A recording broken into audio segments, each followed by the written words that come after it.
একজন সাথী ছিলেন, তারা কোরআন সম্পর্কে অনেক ভালো বুঝতেন, তারা তাফসীর সম্পর্কে খুব ভালো বুঝতেন। তার কাছে যখন জিজ্ঞাসা করলেন, নোমান বলতেছে, ও আমিরুল মুমিনিন, আপনি কি কখনো কাঁটাযুক্ত পথ দিয়ে হাঁটেছেন কিনা? ওমর রাদিয়াল্লাহু তাআলা বলে, হ্যাঁ আমি হেঁটেছি, কিন্তু হাঁটার সময় আপনার পায়ে কি কোনো কাঁটা বিদ্ধ হন না? বলে না, আমি হাঁটার সময় দেখা হাঁটছি, যেন আমার পায়ে কোনো কাঁটা না লাগে।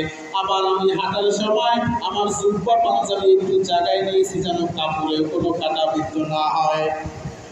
ওই সাহাবী বলেন, ও আমিরুল মুমিনিন,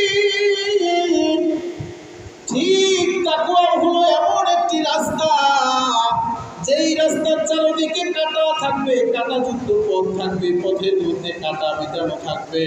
আবার যেই রাস্তা দিয়ে হাঁটবে, দুই ধারে গাছের মধ্যেও কাঁটা থাকবে।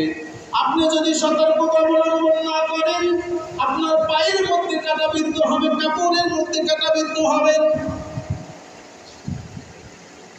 তখন আমিরুল মুমিনিন বলতেছে, ও সাহাবায়ে কেরাম, সাবধান, দুনিয়ায় চলার পথে গুনাহ দেখবা, গুনার শেষ নাই, অনেক গুনাহ তোমার সামনে আসবে, কিন্তু খবরদার তাকওয়া যদি অবলম্বন করতে চাও, আল্লাহ যে বললেন হুদাল্লিল মুত্তাকিন, মুত্তাকিনদের জন্য এই কোরআন পথ প্রদর্শক, সেই পথ প্রদর্শকের মধ্যে, মুত্তাকিনদের মধ্যে যদি নিজের নামটা লেখাইতে চাও, খবরদার আল্লাহর ভয় সর্বত্র নিজের মধ্যে ঢুকায় না।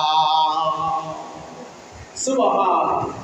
এজন্য ভাই তাকওয়া অবলম্বন করো, অনেক দাম। আল্লাহ তাআলা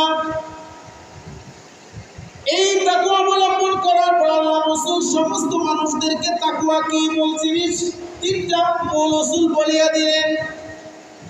এক নম্বরে তাকওয়া হলো দুনিয়ার মধ্যে যত রকম গুনার কাজ আছে, যত ছোট হোক, আমি গুনার কাজ করব না। এক নম্বর কি? গুনাহ যতই ছোট হোক, গুনাহ আমি করব না। দ্বিতীয় নাম্বার হলো নেকের কাজ যতই ছোট হোক, নেকের কাজ আমি ছাড়বো না।